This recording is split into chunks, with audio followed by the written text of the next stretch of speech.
Oh, years ago, I used to work in London, as you know, as a distributor programmer, and I was working specifically on a thing called the Connect trading platform. I mean, this is 25 years ago, so it's probably very sophisticated now. And it's probably online, so even people like you and me, individuals and not brokers, can go in there and trade as a day trader. But the Flaming Ferraris were a bunch of obnoxious, very rich young men who were renowned for going around town spending a lot of money on drinks and expensive meals. And they did it deliberately to antagonize people, I'm sure. They were dressed in their fucking dicky bows and their white wing collars and things. They were just fucking obnoxious rich kids. But some of them, they weren't from rich families. And one guy, I don't think he was in the Flaming Ferraris, but he was renowned. He was a carpet fitter in the East End of London. And he did bike fitting carpets.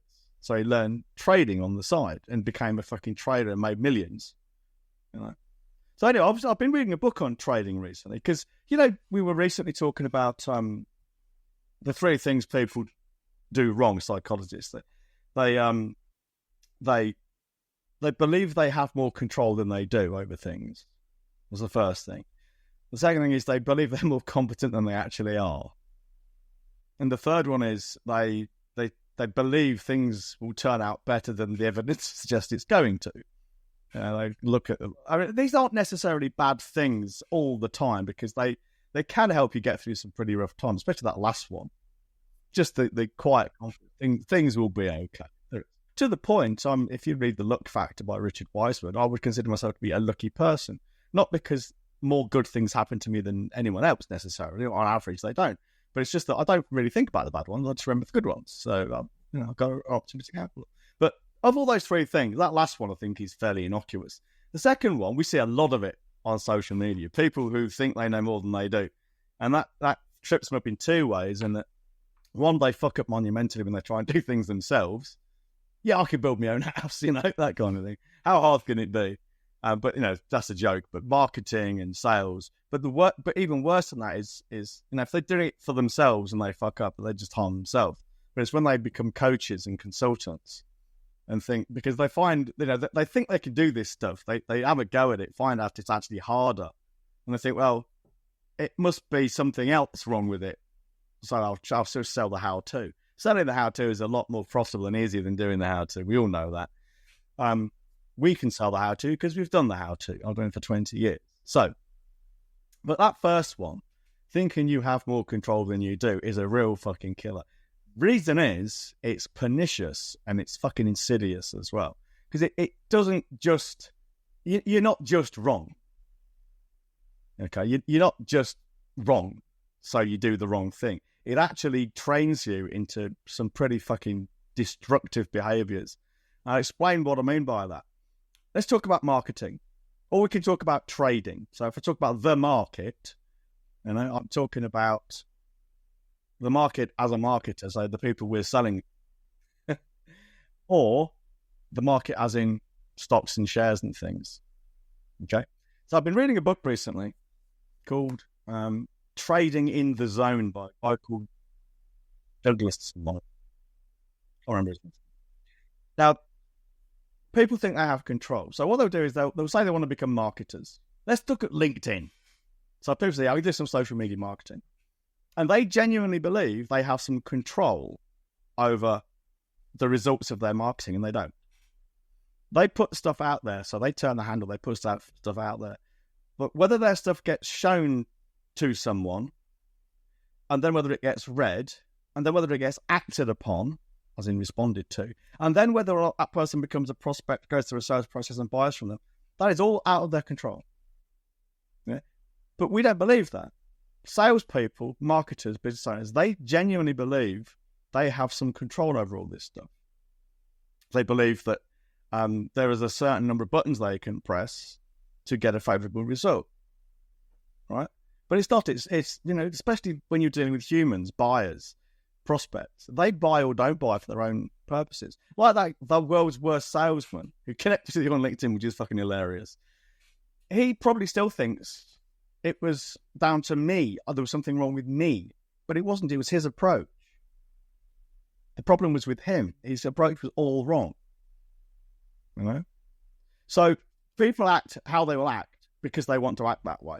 What that means is it's people will behave in a certain way, and then any data they get back from the market, whether it's the stock market or LinkedIn or anything, any data they get back, any results they get, they filter those results through their beliefs, right? So when things they do that are supposed to work, press the button ABC, and they don't get the response, the market doesn't give them what they want, they never think, fuck, I did something wrong there. Right? There's something fundamentally wrong with what I'm doing.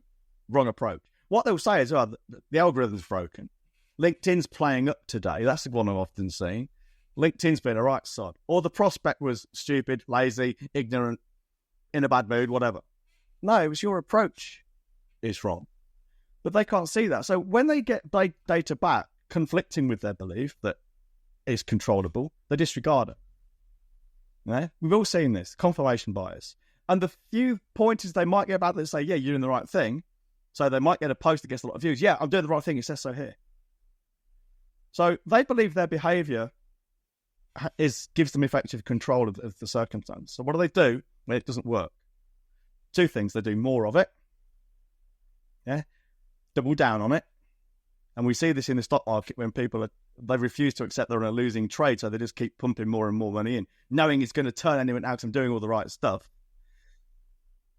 Chasing your losses. And in LinkedIn, it's just post more. And this is the advice you get. Yeah, just be consistent. Just be consistent. Just keep showing up.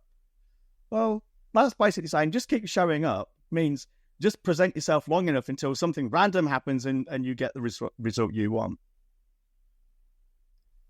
Yeah, they believe this thing. It's confirmation bias, and they either ignore or disregard anything saying to them, this is the wrong approach. Your behavior is irrational. What they think is, okay, my belief is I can control this. What I'm doing isn't exercising that control. I need more data. I need more skills. I need more information. I need more tactics and techniques. There's a secret sauce I'm not quite getting. Well, you think about it, that belief is actually reflected in the posts we see. We see posts telling you how to do these little tricks, hacks. No. If you're talking about hacks, your approach is fundamentally flawed because you shouldn't need them. If your approach is sound, you don't need. Now, what is that approach? Well, it's quite simple, really. The first is accept you control nothing except your thoughts, your feelings, and your behavior. That's the first thing. Accept you don't control anything but those three things. And then the second thing is accept responsibility when things don't work. Because if you are throwing messages out into a random market, which is what we're doing effectively. I mean, I know you can tighten it, so it's not random to talking to I've honed my audience down to these kinds of people. It doesn't matter. En masse, that might be true, but individually, you're still talking to an individual person. I got a message yesterday from someone, having followed up, saying, normally when people ignore me, it means that they want me to shut up and go away. Is this what's happening here? This guy says, if you'd done your due diligence, you'd realise my dad just died. So go away. Fine, I didn't react to it other than to say, that sucks. I'll leave you alone. Leave you in peace. Because he wasn't angry at me. He was upset because his dad had died and I was just there. Nothing personal. Yeah, that's fine. I don't blame him. If I'd have been that pissed off about something, I might have done the same myself. No, I'm a human being. So I gave him, I didn't say I'm sorry for your loss because I'm not. I don't know the guy. And I don't like that phrase anyway. It doesn't mean anything. But I just said, that sucks. It's true. I acknowledge what he said. I'll leave you in peace. All right?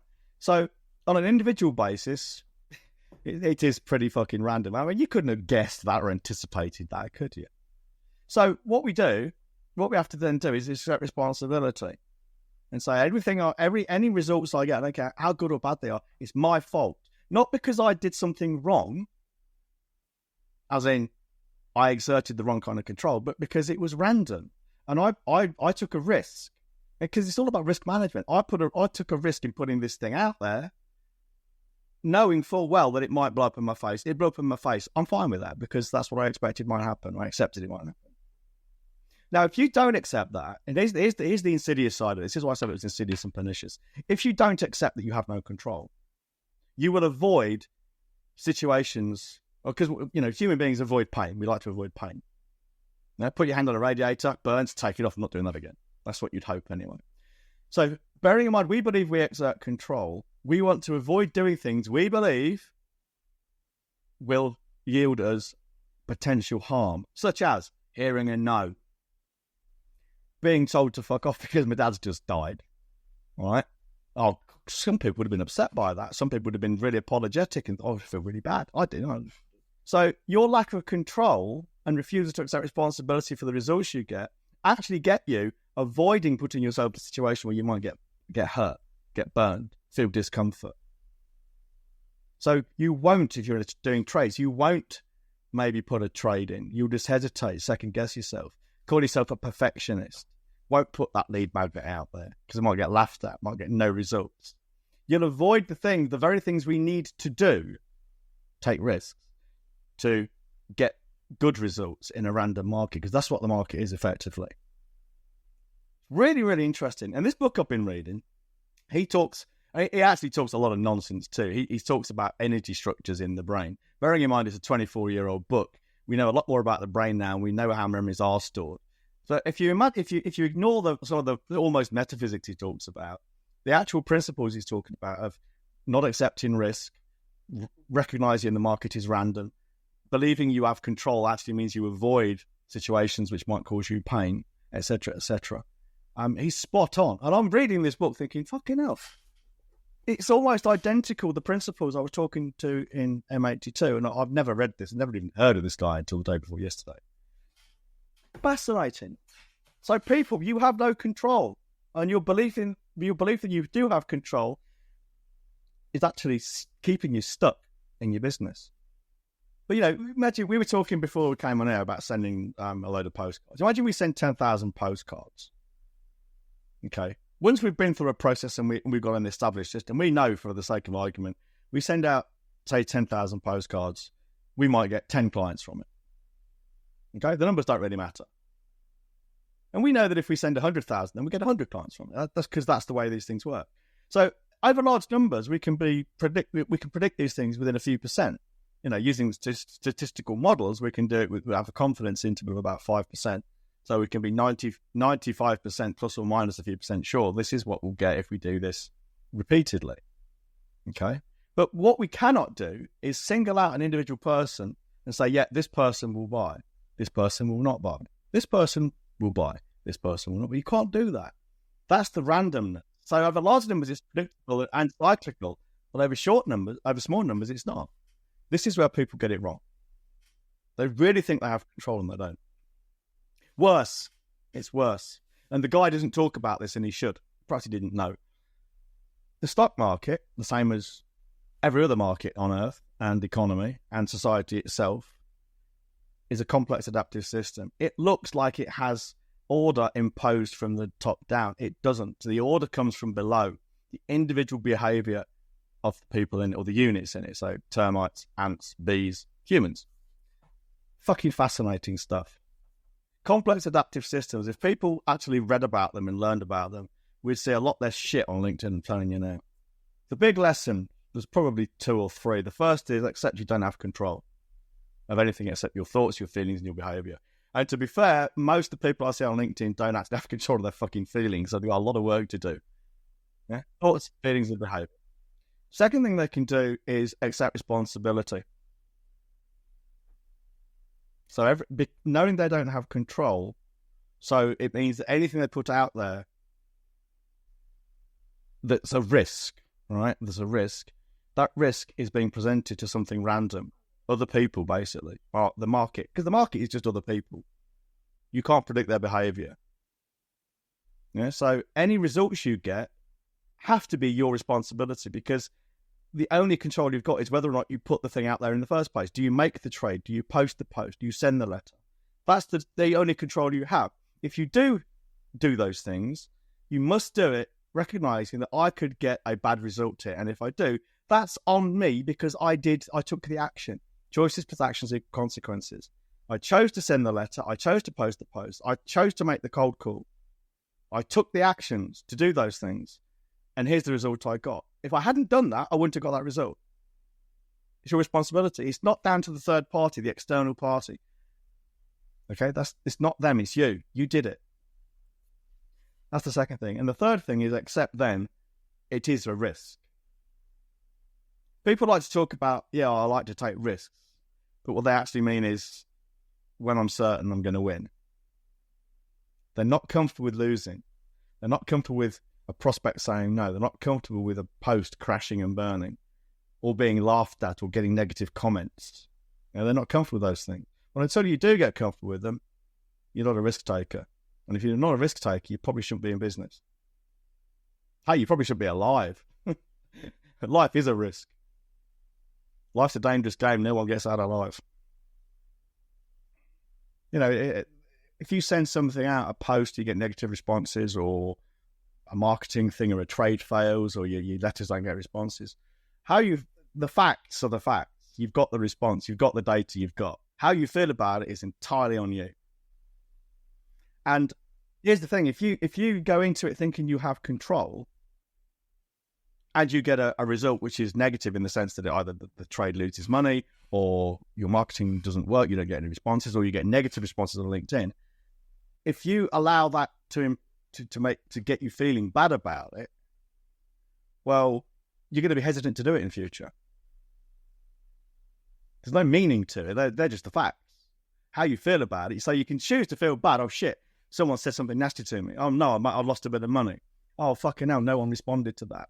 You can choose to feel that way if you want to. Or you can say, great, I just lost 200 quid on that trade, but now I know I've dissected what I did wrong, and I responded wrongly to the buy signal or the sell signal. Next time I know not to do that. It only cost me 200 quid to learn that. The only thing you choose here, you control here, is your how you feel about things. Even fucking Shakespeare knew this.